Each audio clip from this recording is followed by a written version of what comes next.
back to my channel Econ Smart Classes. I hope all of you are doing good. So in this particular video I will be discussing chapter 32 from Variant Production.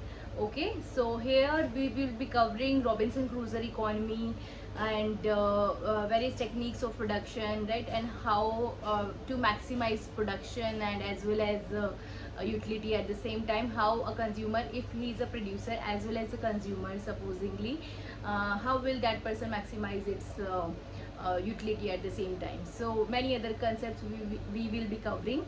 So be with me throughout the lecture. Okay, so let's get started. So if you can see it in the screen here,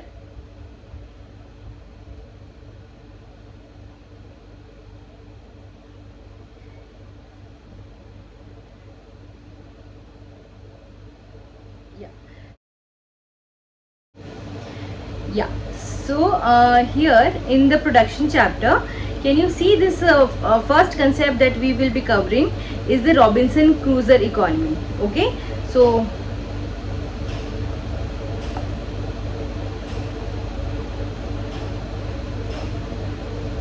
now Robinson Crusoe, basically in this particular concept we assume that he is both a consumer as well as a producer. So there's a single producer. It's very trivial to assume, but this is how we are going to understand this, right? So he's the only consumer as well as the producer as well.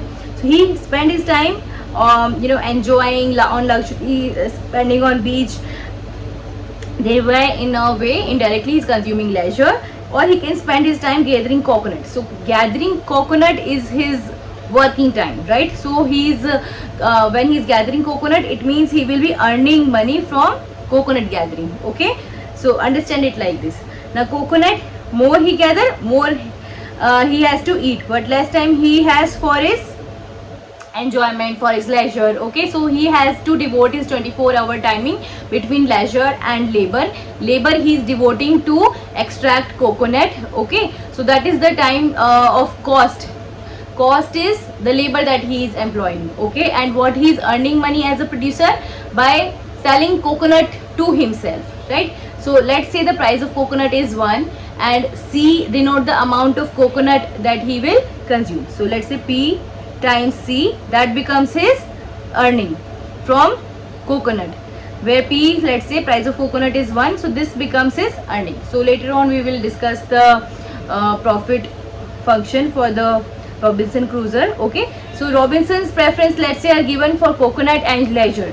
So here on the x-axis, let's say we plot labor, and y-axis we plot coconut. Now understand it like this: the more labor he is devoting, the less enjoyment he will earn, right? So therefore in that sense labor becomes a bad commodity for this consumer, right? As a consumer, if I'm talking about, because he would love to have rather leisure and enjoy eating more coconut.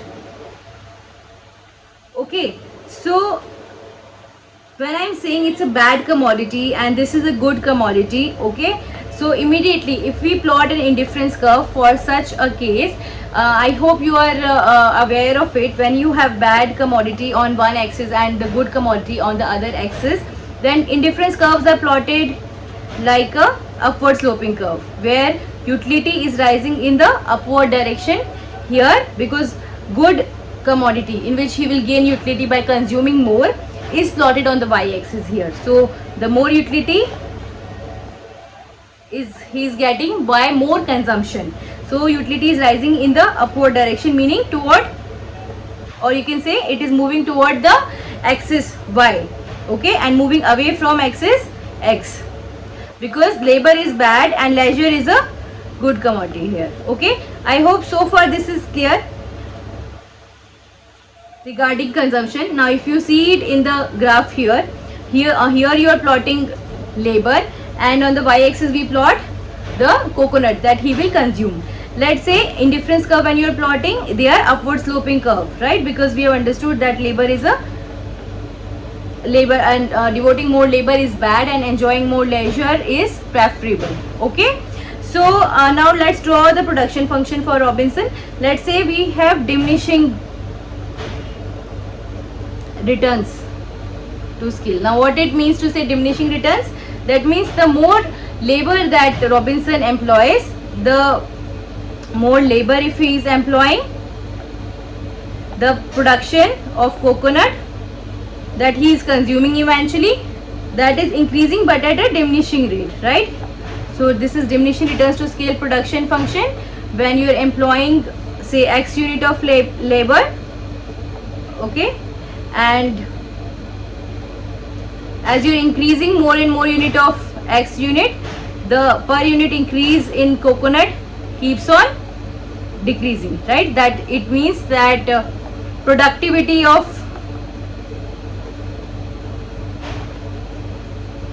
labor, productivity of Robinson,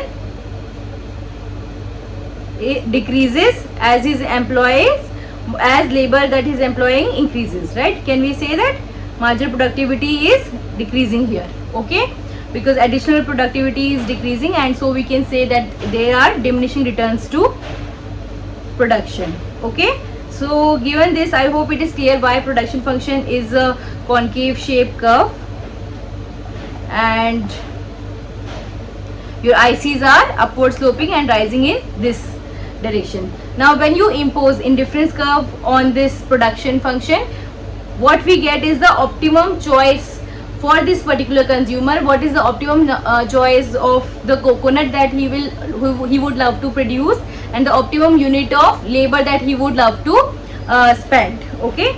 So if you plot this again in this function, what do we get?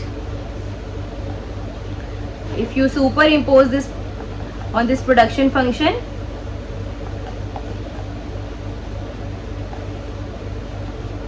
we are superimposing the indifference curve like this, right? IC2, IC3 I am plotting. Now utility is rising in the upward direction. Now optimum point lies where the production function meets the utility curve, the indifference curve, and this gives us the optimum unit of labor that he would love to give and optimum consumption of coconut, okay. So hope this much is clear from the book so far.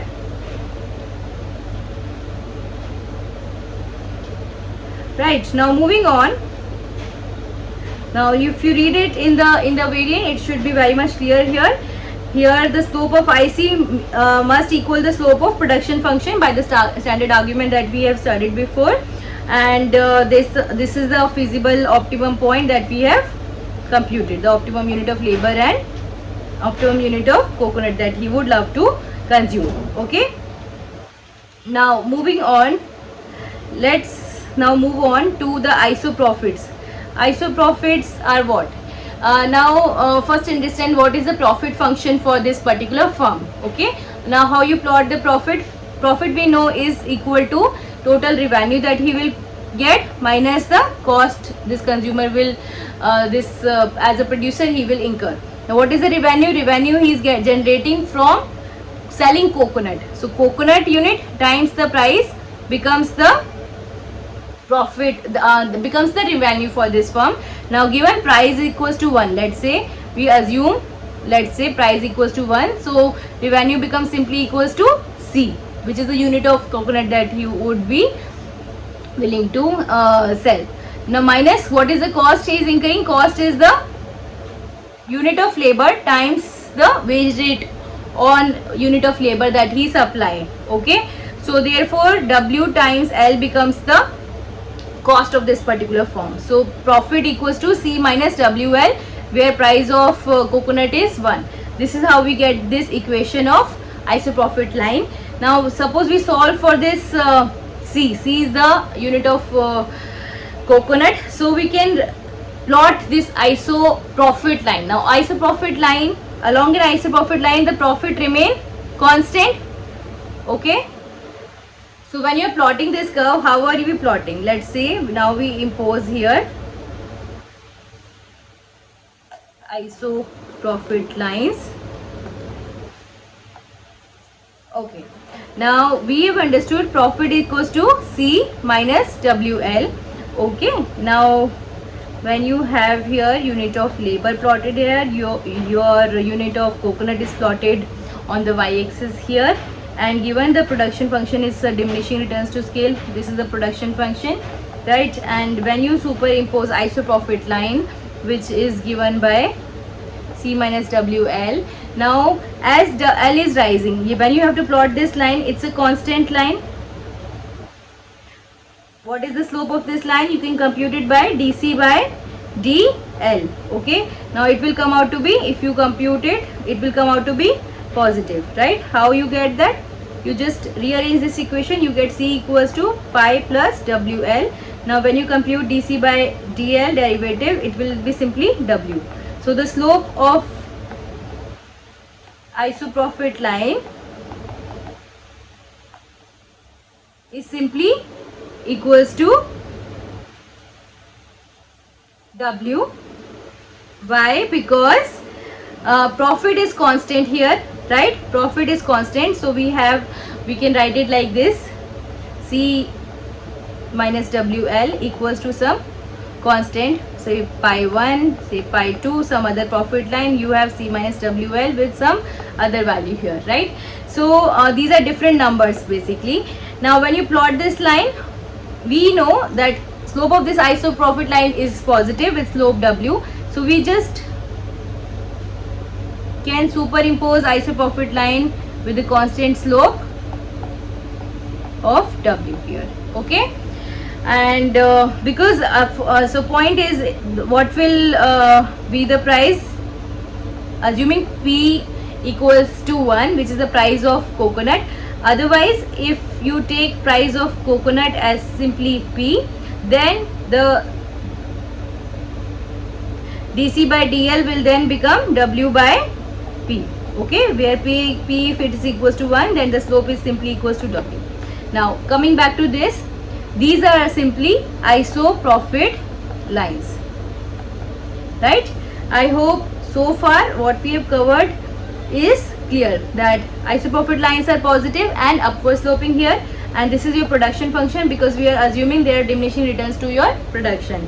Okay, now when you superimpose the iso profit line on the production function, we get optimum unit of labor and the optimum unit of coconut production. Okay, and so corresponding to this iso profit line, you get the optimum profit that we are Robinson as a consumer, he would be incurring. Okay, as a producer rather, he would be incurring, right? Okay, now let's just understand the same point here. So when we have superimposed this iso profit line, pi 1, say pi 2, pi 3, right? Now this point will give me optimum unit of labor, and from here you get optimum unit of coconut consumption. Okay, and these are simply iso profit lines, and corresponding to the optimum unit of consumption of coconut and optimum unit of consumption of labor, what we can say here, the optimum profit that you have, that corresponds to the iso profit line that we have plotted corresponding to this tangency. This is giving us the optimum unit of profit this producer will be earning. Okay, now moving on. So here this is how we have mentioned here that production plan that will maximize profit such that both coconut consumption is maximized and the labor spending that this person as a Robinson who is both consumer as well as producer would like to contribute. Okay, now we have understood that production function must be tangent to the iso profit line here at optimum, right? So now moving on to solve Robinson's problem further. Now putting them together, when you have just the budget line, you can just write this iso profit line as PC minus WL, where P is taken to be equal to 1. So you have iso profit line as C minus WL, right? So when you plot it, we have understood it is a upward sloping line. Now we can just rewrite it as a budget line as well. And when you superimpose the indifference curve, right, we have just discussed that here you have a diminishing returns to scale production function and indifference curve which are upward sloping. Now moving on, when you superimpose this budget line on the space of coconut, okay, and here you have labor which is bad here, and here it's a good commodity. So when you impose indifference curve, it's a upward sloping curve. So we have just understood how indifference curves are plotted. So here indifference curve would be a upward sloping curve. So the intersection where IC is tangent to the budget line, you get optimum unit of coconut and optimum unit of labor here. Alright. Okay. Now when you superimpose the production function here, let's say the production function is also tangent to this budget line at this given point. If let's say it's tangent to this particular point, so here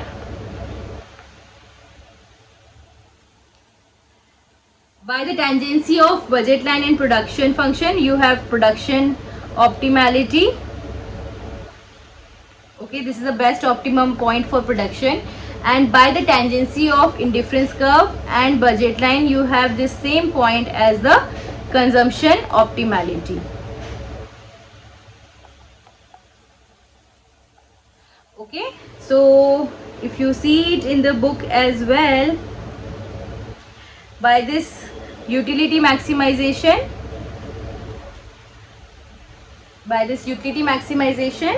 where IC is tangent to the budget line, you have utility maximization.